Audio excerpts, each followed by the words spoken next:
Welcome back to Chiefs Chronicles. I've got a guy with me here today that's got some pretty good knowledge and a really good story. I'll just go ahead and I'll let you introduce yourself. My name is John Haynes. I'm a police officer.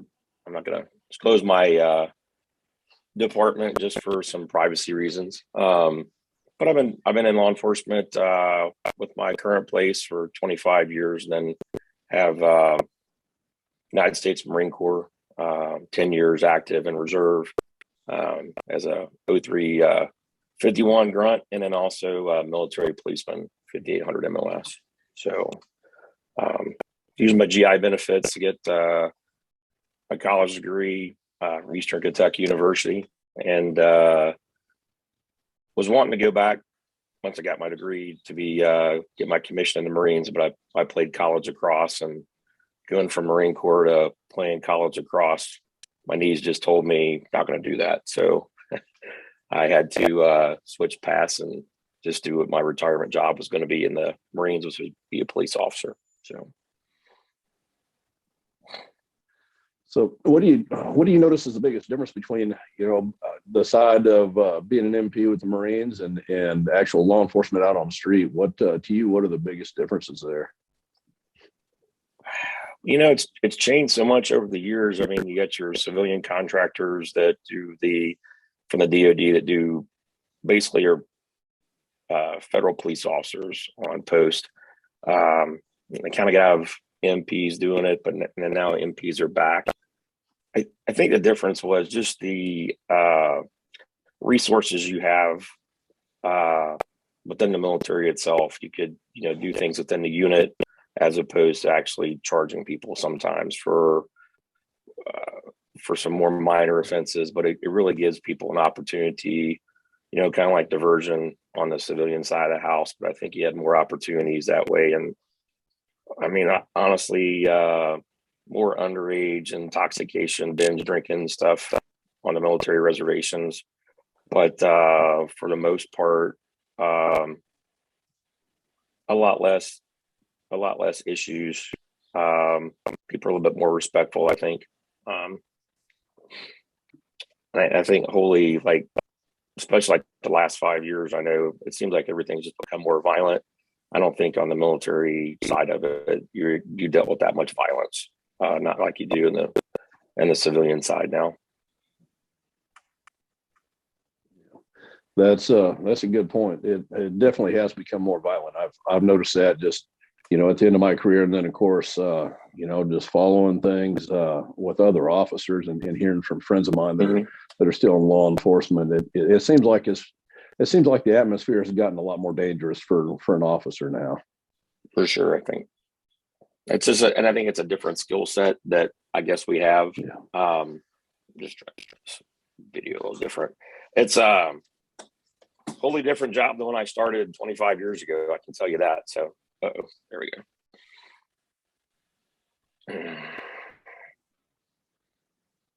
Yeah, in law enforcement, I noticed a pretty big change. A lot of the change I saw was in the respect side, as far as the respect that the citizens had toward law enforcement.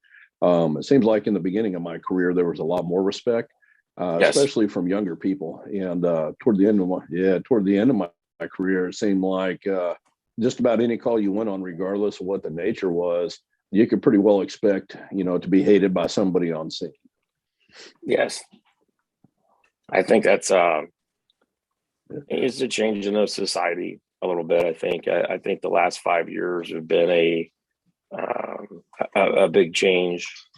And I think also that, just the social interaction of people with, COVID for 2 years. And there's some people actually just lacking in your social contact with people. And for the most part, I think, a lot of the younger generation's contact is all through social media. It's not interpersonal anymore. It's wholly changed, I think. So, and I think that's where you get kind of some of your problems, because in-person communication, you'll have a little bit of a filter. I think that whenever, you're on social media, that there's not that much of a filter for people. And I think that's kind of one of the things that just is eroding away to social norms. You know, kind of where I grew up in the southern part of the states. You know, you respected people and you didn't talk to people a certain way, but that line's blurred between social media now and in person, and it's causing a lot of issues for us now. You know, just because people can't. There's just that basic lack of respect that we probably had growing up at our age. You know. Right. No, I agree with that. Absolutely. Well, in your experience, especially being at an agency as long as you've been there, have you noticed a decline in applicants to be cadets, to be officers? I think we're just like everybody else. You know, when we had the budget fallout, you know, 09, 08, we went from a 1,200 man agency to 800 man department. And we've basically been struggling to do more with less for, you know, now over 12 years.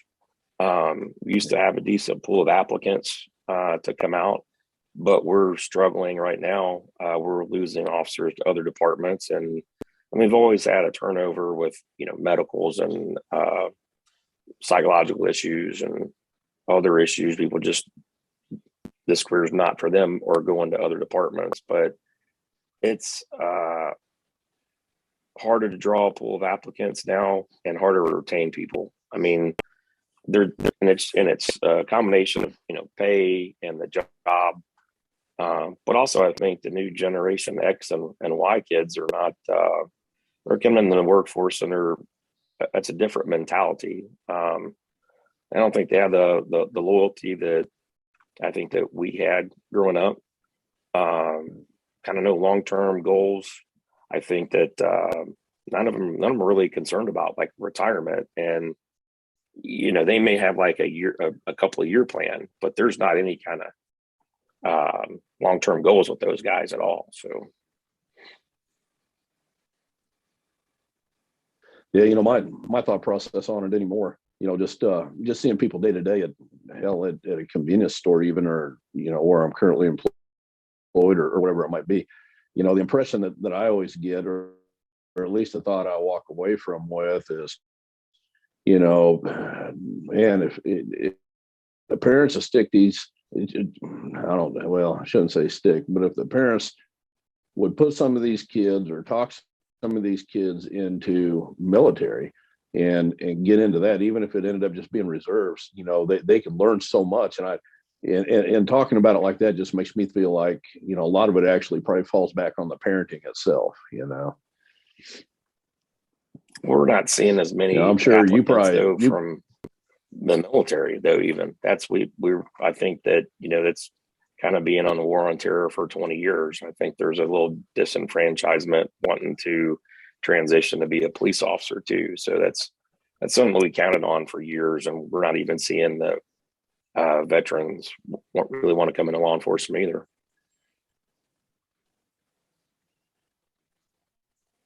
Oh, wow. Okay. Well, yeah, I'm not sure what's going to happen going after the job, but it just, even right now across the board, regardless of what profession, it seems like people don't want to work anyways, you know. When we go out into the community, it seems like that everybody's begging for people to work. And I think the one thing that employers are kind of looking for is show up to work and don't steal from them.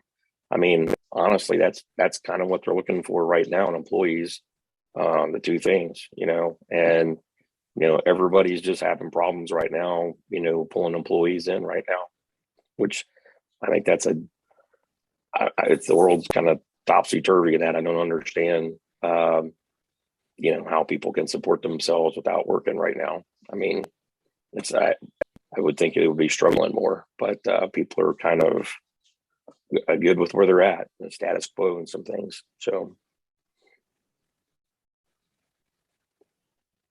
I don't understand how it happens. I know if I don't have a job and get a paycheck, I don't get to eat. So I don't understand how they're doing it. But so with your experience and your experience out on the street, the things that you've done in law enforcement, I know when we spoke in email, and I even went over one of your emails, at one point on a video, and I hope I didn't butcher it too bad when I did that. It's real difficult to try and do that. I found out it was a lot harder to do that. Let's dive into that a little bit. Let's hear about, a little bit of your experience and, and what it's caused for you. But I think for me, obviously I had a prior service with the military, and then also, just a job in of itself. There's a significant toll, on officers. And I honestly believe if, you do a full 25-year or 20-year career in law enforcement, you're going to be exposed to post-traumatic stress or have it by either one incident, a combination of incidents, the road that you traveled to get where you're at. And this particular incident,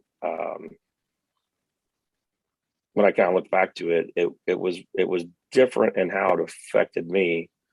And of course, for people that don't know, years ago when I was a younger officer, we're talking probably 15 years ago, I came in to work an overtime shift. And at the time we worked 8-hour shifts.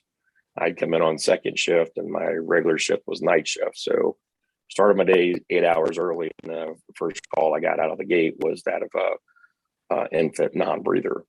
So the call was kind of a weird way it came out, where it was dispatched to, and the location just wasn't real clear. Car was loaded up, got in my car, and kind of similar to your situation, just everything parted. I drove my car faster, everybody get out of the way, and for whatever reason, went right to the location where this infant was. And it was on basically a racetrack compound, and they used to have they used to call them the human stalls, where the actual horse workers and everything would live on site. They cared for the horses. And in between that and the track, and there's a big field, there's this mom on the phone, and, cradling her infant, who, the time I get there, it's got that ashen gray color, which is not good. And, I remember coming up there and assessing the child. And, in law enforcement, you go back to your lowest level of competent training. And I remember going back to, all those CPR classes that we have, and I went, right back into that mode. And it's like, tap on the foot, baby, are you okay? Check for breathing, check for pulse. You're running everything in your mind, and check for breathing, check for pulse, and baby's not breathing, and mom's still on the phone at the time when I'm there. And I actually looked up at mom. I know it sounds so bizarre, but I actually looked up at mom. And I said, call 911. And I'm like, oh, I am 911, start CPR. So, I began doing CPR, and, it's one of those situations where I don't know if it was 15 minutes or an hour. It probably was a good 5-10 minutes, but it just seemed like forever. And squad actually had trouble finding me. They didn't come right to me, and, missed the lights on my cruiser and where I was at. I think they actually came in the complete wrong address or at, entrance. This racetrack facility. And I accomplished 3 rounds of CPR, I thought, and I started assessing the child again, check for breathing and pulse. And, I remember putting my ear down by the infant's mouth, and I just gasped. And I was like, oh God, something stirred in me, emotionally. And I looked up, and there's a squad coming up. Baby starts crying, and, I've been going through this emotional thing, the non-breathing infant, the ashen green color, doing CPR and compressions and whatnot, and, doing my count and assessing it. And when I did, just got this breath bared. Baby starts crying. So I, run the baby over to the squad, back to the squad opens up, and there's these 2 medics, and they're like, hey, they came for a non-breathing infant, and here's this child screaming. And they looked at me, and they looked at what's going on. It was a really just bizarre look they had, okay. So they got mom up in the car or back of the squad, and had a partner showed up right about this time. And I remember thinking, I got to get to my car. And it's kind of like at the time I didn't know what was going on, but I knew I was about to lose it and just start. I mean, I could feel the emotion well. I mean, I knew I was just going to like bawl out just uncontrollably, like it was coming. I was fighting it back. So I told my partner, I says, hey, get with mom there, get her information. I got to go back to my cruiser. And he younger officer than I was, and he touches my back and he's like, man, you saved that baby. You're a hero, man. That did it. I got to get to my car. And I was like focused and fixed as I still do it to this day. Right inside my cruiser, I keep a towel.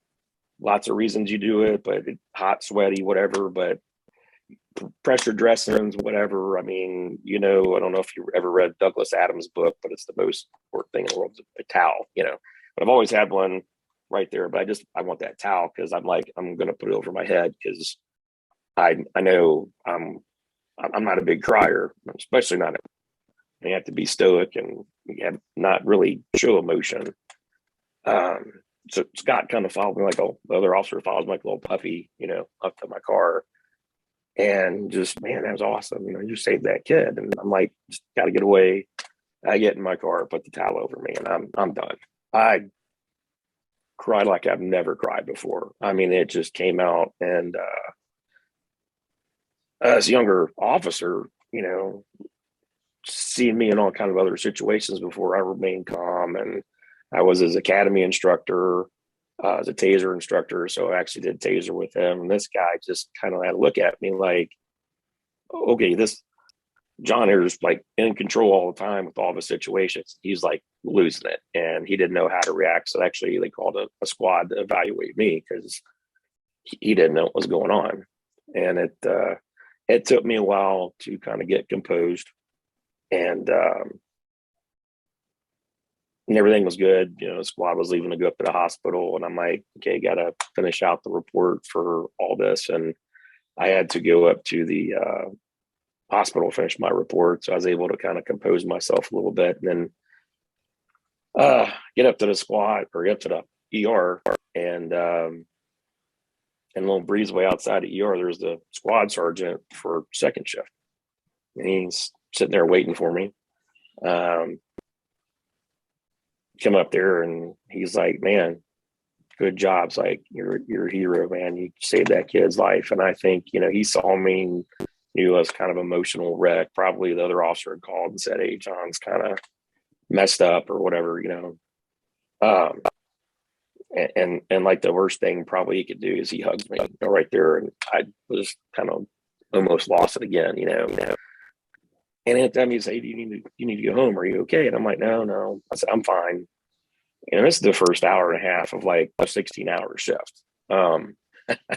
Best thing I probably, in hindsight, best thing I probably should have done is going home. But at that time in my career, yeah, I'm fine. I just kind of, hey, Sergeant, just doing my job. He's like, no, I know my guys on second shift. And again, I used to work the night shift. I know my guys on second shift. He goes, my guys would be taking a death investigation of an infant right now. You're a hero. You did a good job. And I just couldn't like look at him or nothing. I was like, just let me go in here, finish the report, get the information done. I'll come up to district and I'll just chill a little bit and I'll, do my report. He's like, okay. And he goes, well, make sure you write me a good report because you're getting a commendation for this. And I'm like, hey, just doing my job, boss. Okay. So kind of got together, going into the ER. They ended up airlifting the child up to a children's hospital. Ended up the child was just very, very severely ill, had a high temperature and everything like that. Went to the hospital though, got airlifted to the children's hospital. And I guess it was just some kind of viral infection or caused her to have a high fever, which was her to make her stop breathing. Week later, she's released out of the hospital. Absolutely no problems at all.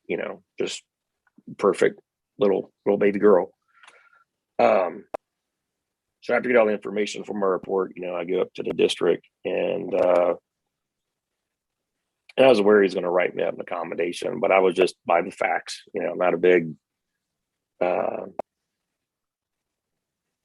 don't write a whole lot of in-depth things of what I do. It's just the facts in the report, to get everything done. And when I turned my report in, Sarge looked at it and he's like, no, do it again, man. I was like, I told you, write a good report with everything, because I'm giving you accommodation, and this is enough. I need to know everything that you did. And I think it took a good hour to get a decent report done to turn into him. And true that sergeant's word. I got a accommodation. It was a divisional accommodation at first, and then it kind of mushroomed from there. I got a FOP award from it, Officer of the Year from VFW. The township I worked for, gave me an award. And when I started kind of figuring out about post-traumatic stress and kind of how it works, and went to my first award ceremony, and I started having these problems. Like I was, that emotion that I had whenever I was back in my cruiser and holding the towel, I've got right back, and really having to fight, crying. It was just this raw emotion that was coming out every time I had an award ceremony. And in my mind, the way I see it, it's not I'm crying for joy because I saved an infant. Well, my mind was telling me I'm crying. I mean, I'm having anxiety and crying because I was weak. I was having a bad time because I couldn't control my emotions. And, kind of how my, I guess, post-traumatic stress, or how my body made me deal with stuff at the time was, here you've got this win. You've got a good situation. You do CPR, an infant survives. It's not a catastrophe. It's a good, positive outcome. And my psyche, everything that I'd kind of been holding in for years and hadn't dealt with, it all came out because this is a good incident. And it was coming out, and there wasn't anything holding it back. And it was years of stuff that came out. And it took me a long time to understand. And then I had to go to counseling on my own because I really didn't understand what was going on and couldn't deal with my emotion. And that's a problem, when you're an officer. But I had to understand the process, that how I was kind of venting things, everything was coming out, was because it was a good thing, and that was just how my body told me, okay, let all this stuff go out. And, through counseling, I found out, being a police officer or firefighter, and it doesn't matter, any kind of first responder or military, your job is to be stoic and not emotional and to deal with stuff whenever nobody else can, and, basically what you're doing is, if you're not dealing with your emotions, you're taking all this dirty laundry and you're putting it like in a sea bag, and you can keep stuffing it and stuffing it and stuffing it in there. And if what happens is if you don't take that dirty laundry out, wash it, fold it, put it away, you're just going to keep stuffing this bag. And eventually what's going to happen is that bag's going to rip at the seams, but you got no control over that. And then that's when people have these, outbursts in several different ways. Mine was a good thing. My bag burst on a good thing, and I could release this emotion and deal with it. But the way you got to deal with post-traumatic stress is, you got to reach in that bag on your own, and you got to grab those dirty clothes. You got to wash them, and you got to fold them, and it takes time to unpack that stuff.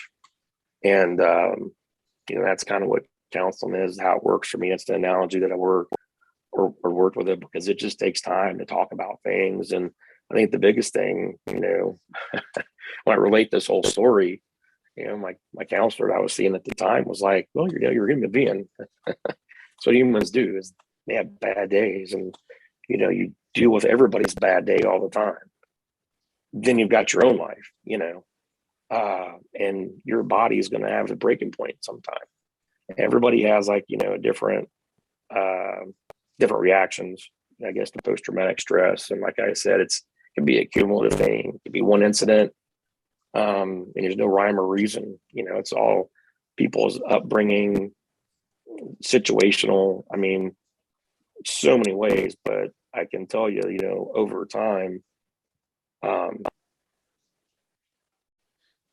when you look back, the road you traveled, all the bulls you rode and the rodeo, all the water on the bridge. The one thing you get with counseling is you get to actually look and get some perspective. And the one thing good about perspective is you can see where you had difficult times, and those difficult times give you a skill set or something good that will affect you later in life. I know the day I worked overtime, something was set in place to put me right time, right place to get this call. And I got in my car, and for whatever reason, I drove faster than I ever had in a police car. Everybody just got out of my way. I went right to this place and was able to give aid to this child to save her life. And off the court, basically on me starting to deal with, post-traumatic stress. And, it was a tough couple of years to deal with that. It's not like it was like overnight. And I had some troubles, growing pains with that, because once you get to that point, that's a hard pill to swallow. It takes a little bit of time to deal and cope. But, as you go on in life, there's several times, in my career where if I hadn't been there and this hadn't happened, I wouldn't be able to be there to help other officers or first responders in situations. Because it's I don't know if it's a paying it forward thing or not, but the law enforcement's changed so much. I think whenever we started, if you had issues like this or whatever, you got put on the rubber gun squad. That's the connotation for it, so, which I think it's normal, for officers to have post-traumatic stress in a lot of ways. Agencies and for sure the military sometimes embraces like post-traumatic stress just for all the benefits of thinking troops in combat. You don't sleep, or you're pretty much obedient to orders, hyper vigilant, overly aggressive. I mean, all those situations in the military makes you a super soldier if you're in combat up on the line. And for the most part, in law enforcement, if you're dealing with a bad part of society, that's good. Now, dealing with a soccer mom and being there, now you're going to have some issues or problems, but for the most part, I think the last couple of years, people have identified that this is something that we've got to get a hold of as a group. And, it's important because, all the scars that all the first responders have on the inside, if you turn us inside out, we'd all look like Frankenstein. I mean, over a year, what people see, it's that hidden damage that's being done to you, day in and day out it's just overwhelming. And I guess that's the one thing too about the military. I think it's different than law enforcement. If you would do your job in the military, you go on deployment, you come back home, get your stand down time, your training time and whatnot, you're on a cycle. First responders, you don't have any stand down time. It's a constant deployment for 20, 25, 30 years until you retire. So there's my story, fleshed it out. I think you did a great job of relating it. And I think that when I saw you on Sean Ryan's show, I was like, wow, that whole situation that you dealt with, the whole first part of it, like a mirror, like the emotion and everything you're going through. It's just like, I wanted to reach out and let there's another guy that's going through similar situation. Just make sure the best thing, you're not alone. This happens. And it's just that raw emotion.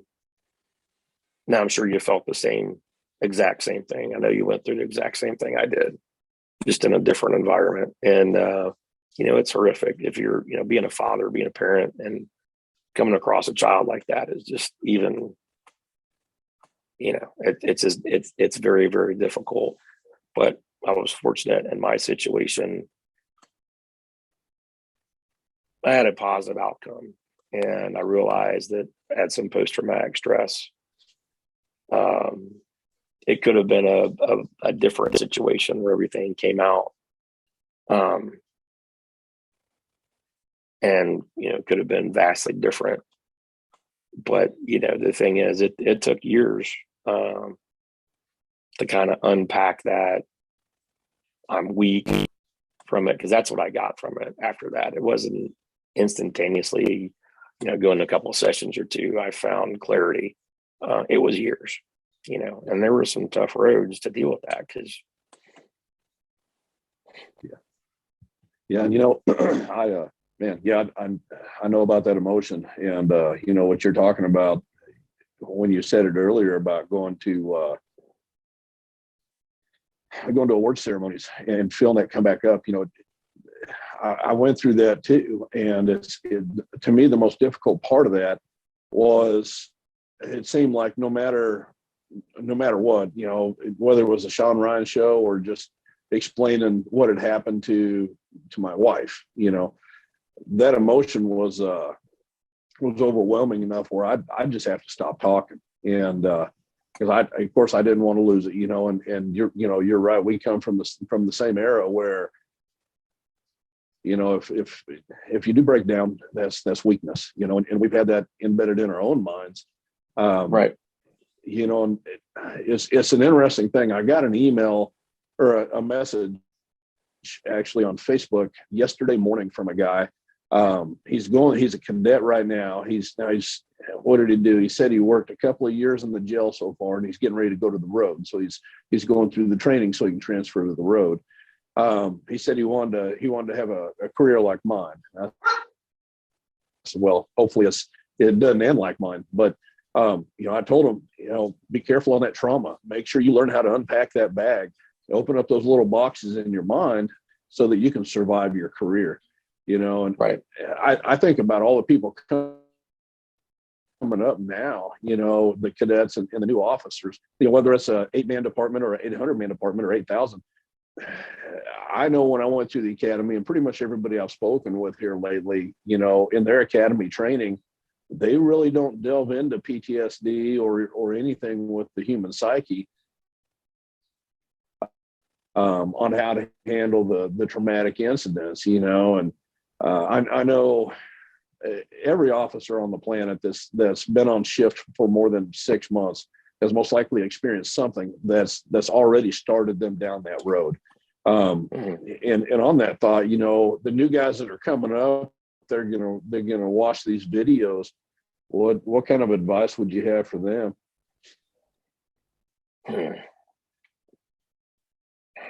Well, I think that kind of what my agency has done, and we're kind of different, and it takes like a little personal thing on for me. Finally got a wellness officer. Kind of a go-to. This is a brand new thing. So how this works out or how this evolves, I don't know. But for the first time ever, they've recognized, we have a problem as an agency, as a profession.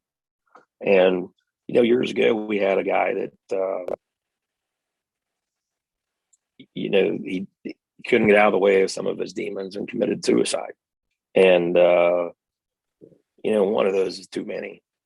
And we've had several, that's just where it's a national average. Officers or first responders have trouble coping with stuff, and we're higher and their suicide rates just because of the emotions that we deal with and the things we deal with them. Some of those things are just inescapable. And I think if you go into it, you just need to have like basically 3 foundations is the most important thing, is what I've found out. And the one thing is you have to have the support of your comrades at work. Okay. You have to have that bond. That's number one. That's your first pillar. So, and it's also, I think with our profession, that purpose, you have to have the purpose for work, what we do. It's a noble profession. People would disagree, but on all first responders, and I'm talking nurses, the firefighters, all these guys, your medics, it's a noble purpose. So you have to have that one pillar. Luckily at our job, we're starting to have a wellness officer to put people in touch, and she's actually it's considered a line of duty death. We had a guy that had a heart attack, within 24 hours after his shift going home, and his wife used to actually be a dispatcher, and well, that's our new wellness officer. So she absolutely knows how to deal with this trauma, and probably the best person for the job for what she's gone through in her life for years. I think the other foundation you have to have is, I'm not saying you have to go to church, but you have to believe in a higher power, something big in life. Be spiritual. If you're not religious, be spiritual. There's a difference there. I have questions. When I meet my maker, I got some questions you have to answer. I have no problem where you want to send me. You can send me up or down. Just, I've got a couple of questions first, ask. That's my kind of thought process with that. But you have to have some kind of foundation and faith. Okay. And then the third pillar is you got to have a family support. You have to have that strong, some stable, home life. And if you don't have one of those, or any of those are in balance, the problem that we fall into on the law enforcement side of the first responders is, how often is our training emphasized on the range or defensive tactics? And we're taught to preserve life by taking a life, but defending our lives by taking a life, using deadly force. That's a tool in our toolbox. That's in our job. And so every day that you put on your vest and your gun belt, you're thinking, is this going to be the day? It's always in your head. It's inescapable. But if you're dealing with problems at work or home or, whatever, and one of your pillars is out of balance, you're not thinking straight. And I think what happens with us is if you're not hitting on all cylinders, you don't have that good foundation support, and then maybe you could even put if you have problems, another pillar with counseling, therapy. If you don't have those pillars holding you up, you can reach in that toolbox, and deadly force is an option. And the reason being is it's going to end your pain. And sometimes, I think that the officer that we lost years ago, that was the problem, is that he was in pain. And we have a lot of guys that had problems dealing with the after effects of that, because nobody saw probably the last 2 or 3 months any of the pain, because he basically had an out date. He planned an off day, and that was the day in advance. So, once he had that out date, he was fine. Like, all his problems were gone, because he knew on this day, everything's going to be fine. So in the last couple of months, he was like hitting on all cylinders and animated, and everybody just thought he had no problems at all, because he had a solution. And so I think, you got to tell these new guys, what you got to do is you have to have your 3 solid foundations. You have to be around the good people at work, keep you going. You got to have some kind of faith, family, friends. And if you're going to do this job, you're probably going to learn quicker, sooner than later, to make your way to a professional to talk to, because I don't think it's inescapable, really, that anybody can do this career not really benefit from, counseling. I think if you don't, I don't really think you're telling the truth to yourself there. This job is going to take a toll on you. Right. Yeah. People deal with it just a whole different way people deal with it, and secondary issues, drinking, or all the other issues that we have in this profession that go along with post-traumatic stress, Oh yeah, for sure. I've only experienced, one officer that committed suicide as far from one of my departments, and I was actually a sergeant at the, well, I was full at the time. And, the officer had, we thought he just, had an alcohol consumption problem. And, we spilled it on him a few times when he showed up on shift. And me being a new corporal, my administration at the time thought it'd be best, to test me and see how I did with them. And so I ended up, doing a write-up with them, going over some things with this guy. Well, the problem was, this guy was actually a friend of mine. I knew he had my back 100% of the time, no matter what. And I was good friends with him. Hell, I went to his house and worked off the lawnmower and hung out with him here and there. And well, him and his brother both. And his brother was an officer also. But things kept declining. Eventually, it got to a point where he had to be terminated from the department. And I wasn't there personally for the termination, but I had to write some reports for it, some statements for it. And a few days after that, we got a call from a neighboring police department in the jurisdiction that he resided in. And they informed us that he had shot himself with his duty weapon. And it was a real tough thing for everybody on the department, and it definitely wasn't just me. We all suffered from that and had a hard time coping with it and trying to figure out what his mindset could have been, to make him want to do that. Now down the road, well, the family forbid myself or anybody else from the police department to go to the funeral, which, funerals they're terrible, but they're part of closure. And it was bad to not have that. But at the same time, we found out, down the road a little bit that he actually had been diagnosed with several forms of cancer. And he was suffering from that quite a bit, and nobody knew it. Again, the stoic, no weakness part comes in there. He wasn't going to let anyone know that. He was just going to suffer through it. And no. So it's tough. It's tough. Yeah, luckily, like I said, I think we were changing.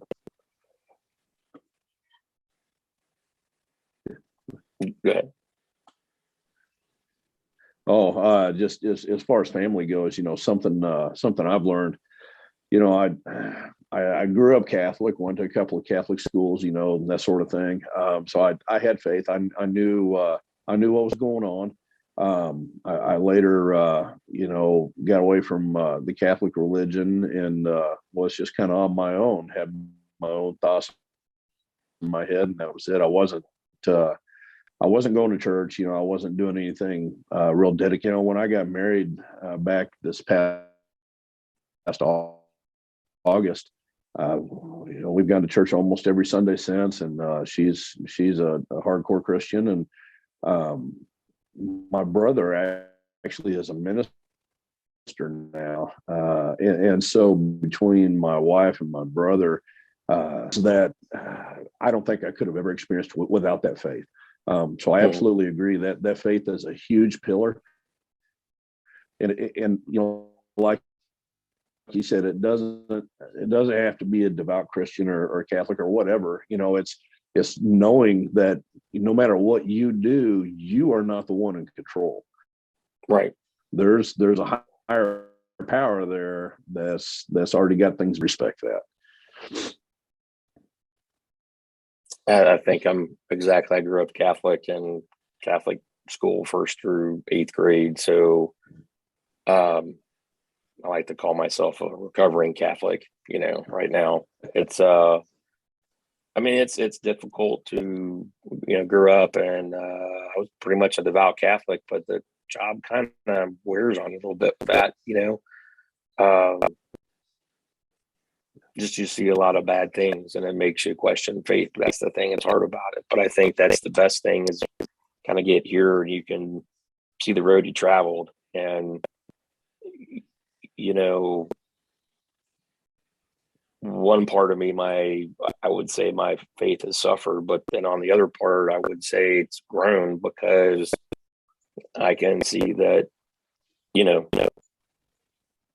God didn't put anything in front of me that I couldn't handle. It was difficult, several situations, but um, you forge steel in the furnace by fire, and he didn't put anything in front of me that I couldn't handle. And where I questioned some of the things he put me there and made me have the journey I did so that I could intervene. There's several stories I've had where I've intervened or I've been in a situation where, whether it be another officer, they didn't have to go down the road that I went on because I could sit down there and have a talk to them and, change things dramatically in their life. And just recently as a supervisor, younger officer, pretty much going down the hard road that I had years ago. And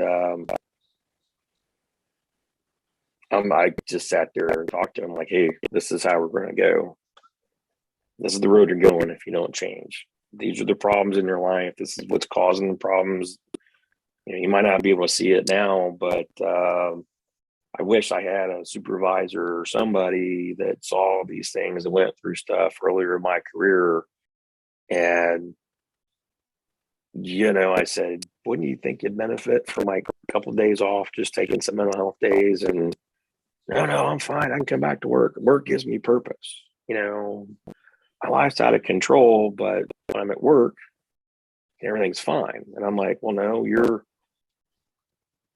in an environment that's out of control and you have limited control because you're going to reports, you're arresting people mental health holders, you're in chaos. It's controlled, but that's still causing your problems. And you're doing that to escape your home life because you don't have any control of that situation because you're involved in the incident you'd respond to as an officer. And he didn't understand. It was a chicken and the egg thing. That turmoil was tearing him up. And the hardest thing to do as a police officer is to go home and look in the mirror and realize you've got the same problems that you deal with 12 hours a day. And to deal with that as a problem solver and not as a police officer and look like you're a failure there too. You can't fix your own problems. One good thing to tell the younger guys too is to be good with the person that you're, looking in the mirror at. You're standing in the mirror by yourself. Only one person in that room is going to judge you, and he's not there. So be good with who you are. Be able to self-evaluate yourself. But I was able to kind of intervene, and this guy took a couple of days off, and I was like, man, if like 10, 12 years ago, if I had a supervisor that kind of went down the road I had and, went to some counseling and whatnot, could intervene, my life it would change dramatically years ago. All I'm saying, just that little bit of help. And so there's where I have my faith kind of restored, because the longer I've done this job, I can see there was a reason that I was in bad places and bad times and where I felt probably had too much on my plate. But I'm still here and I've got I got a good tool set from it. I've learned some valuable lessons and, I'm just at the spot right now where I can, kind of change things, in my own world. You can only affect who you talk to. And I remember whenever, I it was emotional for me to see your podcast with Sean, and so I just wanted to reach out because, I know with your story and hear it, and I felt that emotion so similar to me. I just wanted to let it's that part of that brotherhood thing. Got to reach out, and you're not alone. Been there, and it just struck a chord with me that this common theme of kind of dealing with the mental health aspect. I mean, hopefully, your story in this goes on. You're giving again a difficult time because there's something better for you, and I think kind of be an advocate for the fallout from kind of this traumatic job that we've had for years. I mean, that's something. I think that's a value that you could have in that. I think it's important, and like I said, all the respect in the world for you for that. So it's just it's one of those things. It's seeing that also makes me feel like I'm not alone. Like other people felt the same way I did.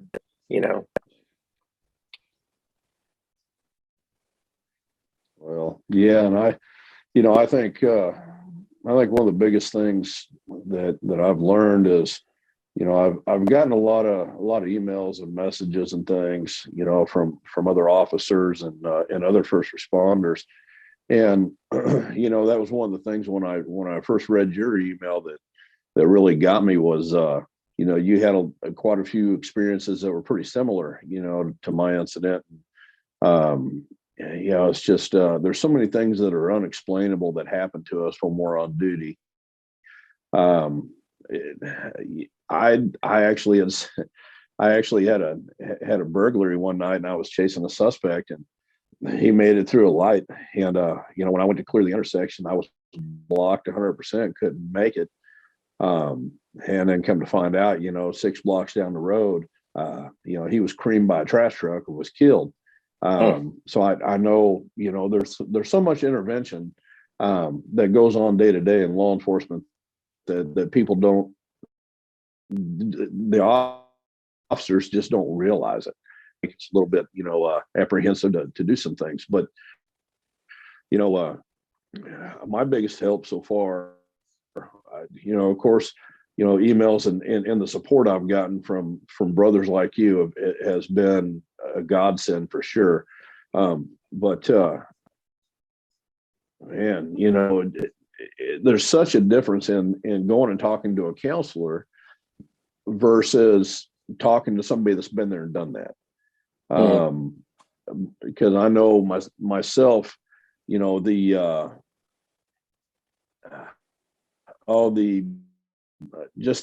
amount of trust that I have talking to somebody that's a fellow officer or a retired officer saying to me versus a counselor.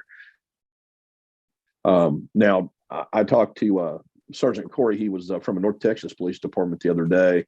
I did an interview with him and put it up on my channel, and they have got a deal called FIRST, and I don't remember what it stands for, but basically it's a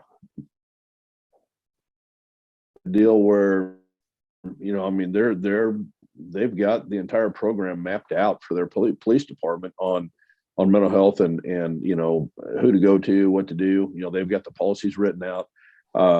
I put a couple of links online about it just so other departments could look if they wanted to. But tomorrow I've got an interview with some people that were one guy that actually was involved in an interview because of the 2 St. Lucie officers that committed suicide. The boyfriend and girlfriend had a I don't remember what it was, I think a 4-month-old baby.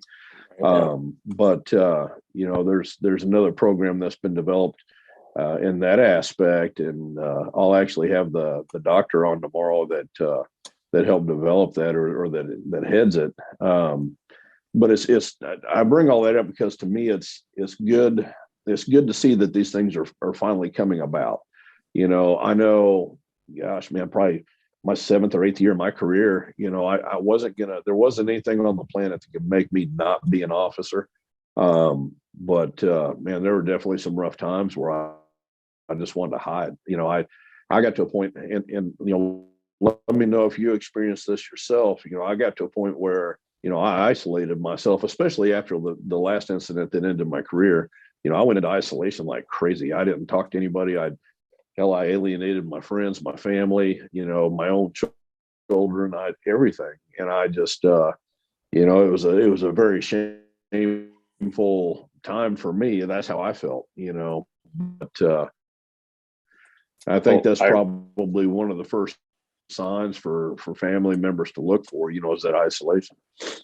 Well, my wife is a nurse practitioner, and she used to be a helicopter flight nurse, so she's pretty much a first responder, in her own right. So I remember we were having an argument years ago, and she's sitting there yelling at me, you withdrawn from me, you're not spending time with the kids, you're not sleeping, you're irritable, come home, you might have a beer or two. And I'm like, wow, there's like 5-year top 10 symptoms of post-traumatic stress right there. And I knew, well, time for me to start going talking to somebody again.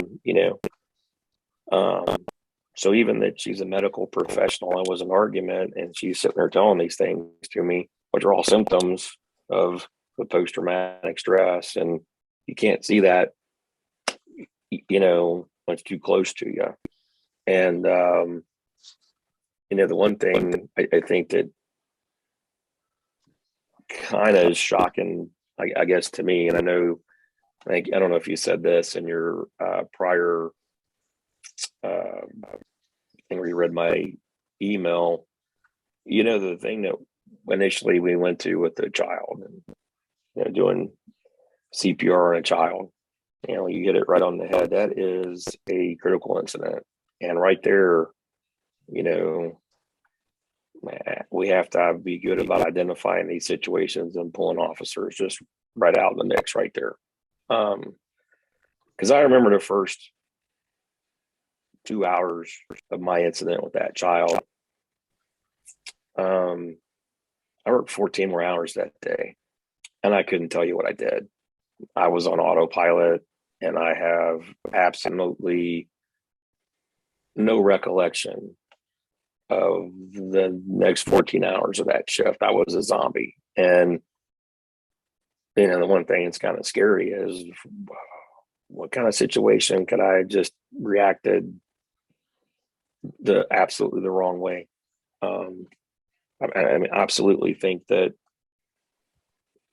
thankfully, I think the rest of the day was not very eventful, but I zoned out. I don't even remember them. So vivid the first 2 hours. The next 14, I don't even remember. I think that's the danger is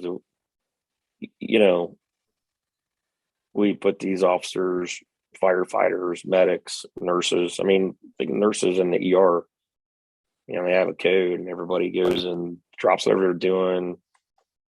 There's this trauma that plays out, in the ER, or somebody's documenting and doing meds and intubating and all the life-saving stuff that you got to do. And if you've ever been in that environment, saving somebody's life is an assault on the body. It's a traumatic thing to view. And if they save a life or they lose a life, they finish their documentation and they're go around in the ER back to what they were doing before. They're 15 other patients. I've always been amazed at the nurses in the ER or in a hospital. How do you deal with that and go back? And it's just like no one, like they don't even not really acknowledge that much. Like what kind of problems should they have there? Because I mean that's just brutal, and happens quite often in an ER. I mean, how many times I've been up there and that's played out.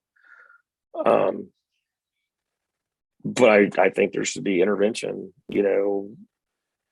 when officers get in those critical incidents, just you're pulled right there, just like you're involved in an officer involved shooting, you're benched for a while. I mean, I think that's important because, everybody handles that stress a different way, and you don't know, how that's going to happen. And really are you in charge of all your faculties if you're just dealing with raw emotion after that? It's just really hard to think about, And I think that's the one thing.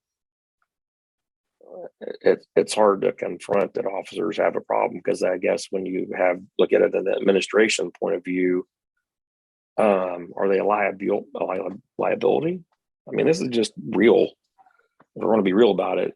More of a liability if you keep them on the road, going on to the next calls like nothing ever happened. That's where you have your problems. Yeah. Oh yeah. And it's talking about nurses, I'm glad you brought that up. That's something I've always thought, in my mind was, I believe that nurses have it worse than we do, or caretakers even worse than we do in one aspect. And that's, there's a lot of patients that they have that they see every day. They get to know those patients and even sometimes the patient's family, Right. And then all of a sudden that, when that patient dies, I mean, that's got to be tough, because you actually have developed a relationship rather than, right. Going to a call with somebody you don't know. Yeah. But yeah, I agree with you. There needs to be a lot of things put in place, especially for the up and coming officers, so they can actually go to a retirement age and enjoy the retirement, instead Right. of doing the 5-year average before they die after retirement. Right. And I know, I was talking to Sergeant Corey, and that's what him and I were saying. They've got a study out that shows double. So if you take all the officers that have died in automobile accidents and all the officers that have died by gunfire, you more than double that to get the suicide number of officers, and that's just unacceptable. That we've got to figure out a way to get this to stop. That everybody has to just bow down and take that help. The days of pulling ourselves up by our bootstraps and going on, those. I completely agree. So, Well, hey, I appreciate your time. The one thing I have to say, about you and your career, what you've done, military and police alike, it's impressive for sure. And what you did with that baby is impressive. And to me, your story is so much greater than mine is, simply because you didn't have a bad reaction that the public had to deal with. You took care of it. You hid yourself, you used that towel. You've still got your career and you're going strong, and you're still going to make a difference in the people that are coming up. You know what to look for, and you can pass that knowledge on. I think that's a hell of a deal. I think that's great of you. I mean, it's a struggle. The job's still difficult, and problems still exist. It's like it's not like everything's solved. You have to. It was, like I said, it was a tough, difficult couple of years. But the one thing that, I guess, kind of terrified me, or your story, I could have been right there that day. It's terrifying, to me, and I didn't really remember it or that part of it until I watched that podcast with you, and I'd even forgotten years ago, and we've had a lot of talking about this for years, and the one thing that I had forgotten about, I don't remember 14 hours of my life and other people's lives that I dealt with, on shift. It was a busy district. It was the summer. I have to go back and look at my detail logs to see what I did that day, because honestly, I don't have a clue. And that's kind of really, that's scary. It's a scary wake up years later, even. So it's been a struggle. It's difficult at times, but you have to struggle so that you can make good decisions and have options, and not put yourself, limit your options. That's one thing, I guess. But just struck a chord with me, and I'm appreciative for Sean putting you on, and I appreciate your courage because it is to come out here and open yourself up. That's courage. And, that's there. We don't like to let people in.